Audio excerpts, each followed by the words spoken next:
So guys, what I'm about to show you is something to me that's more important than gapping, which is actually knowing how far your clubs go.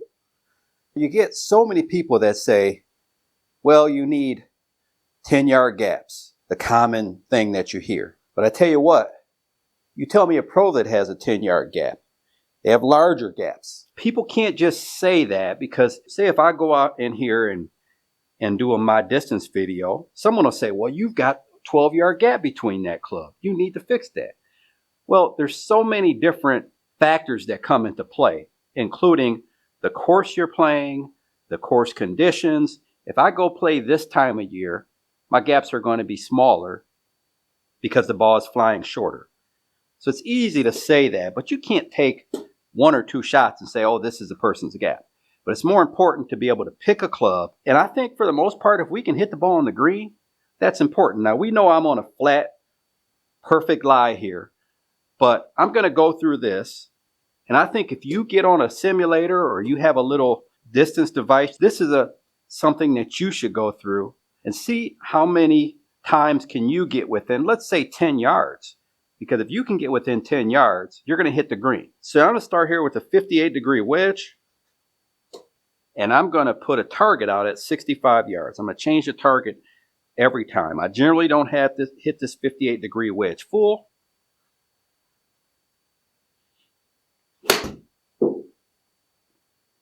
But for this exercise, I'll hit it full. So I'm going to go to a 54, and I'll change the green to 75 yards. So again, if there's a big gap, how many times are we firing at greens and firing at the pin to make birdies as amateur golfers?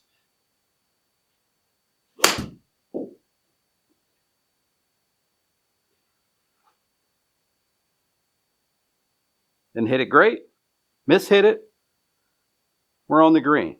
A little left, but this should be on the green.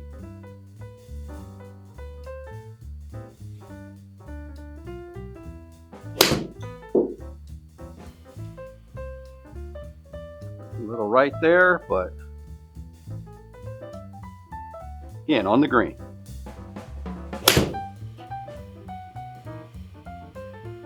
Solid 9-iron, should be on the green.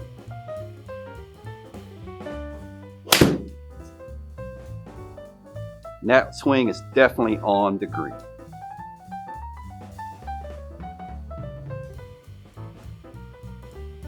Okay guys, so for the 7-iron here, set the green at 145. I know this green, I can carry it, 135 would be enough to hit it on the green here. So I've got the pin set at 145.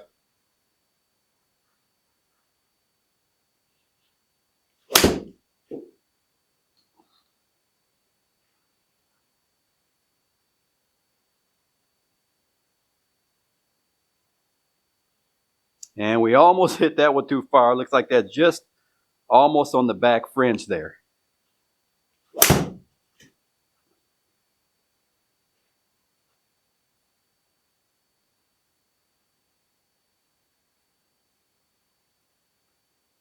This video is sponsored by Clean Green Golf Balls. Are you tired of losing expensive golf balls in huge ponds like this one? There's got to be thousands of balls lost in that pond every day. Well, Clean Green sells recycled golf balls, not refurbished golf balls. Balls found in lakes, ponds, or wherever you might lose a golf ball. Save yourself some money, use the code MSH15, or you can just get a part-time job driving a beverage cart.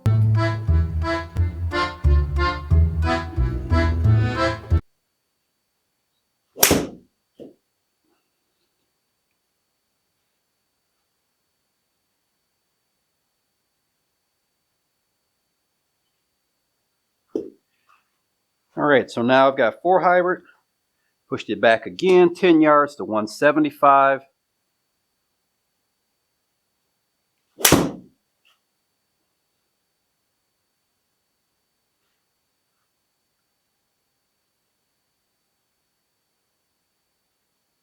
All right. right, I pushed the green back to 185. When we get these longer clubs, you got a little bit more of an opportunity to mishit it.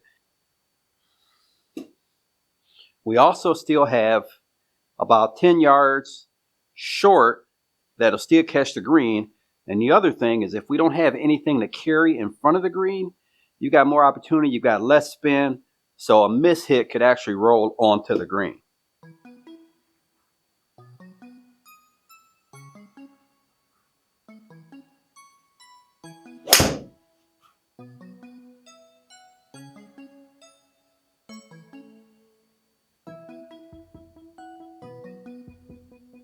Battery was getting low there, guys. Okay, so we'll go 3 wood and push it back another 10 yards.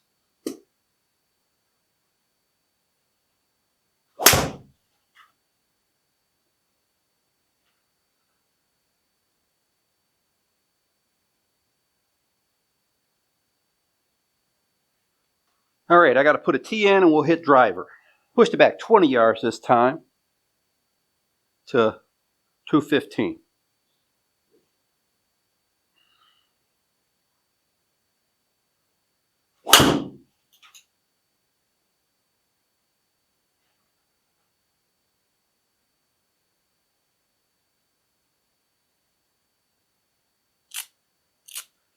.205 carry, not my best carry, but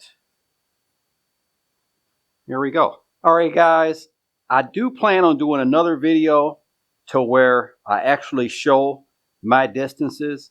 I'll hit some balls and we'll show a distance range between a good shot and a bad shot, because everybody's going to have an overlap. If you hit a really good 8-iron, it's probably going to go further than a mishit 7-iron. So I wanted to do this video first, so hopefully the people that go to that video and say, oh, you got a 12-yard gap here, or you've only got a 7-yard gap there, I hope they can watch this video first, because the reality is I don't think it matters whether you have a 7-yard gap or a 15-yard gap, as long as you can play with them. If you play the same course all the time, you may not need a 200-yard club, or you may not need a 175-yard club. So, like most rules, I think you have to take them with a grain of salt. I know a guy who drives the ball 330 yards. Hopefully I'll get him on the channel in the summer. And I guarantee he doesn't have 10-yard gaps between his clubs. So, I hope you enjoyed the video. If you haven't seen my last video on my club distances, click the video to my right. If you like the video, like, comment, subscribe. Until next time, Mr. Short Hitter, out. 5 holes to go, just play 13. Need a palm away, yeah. Gotta hit more greens.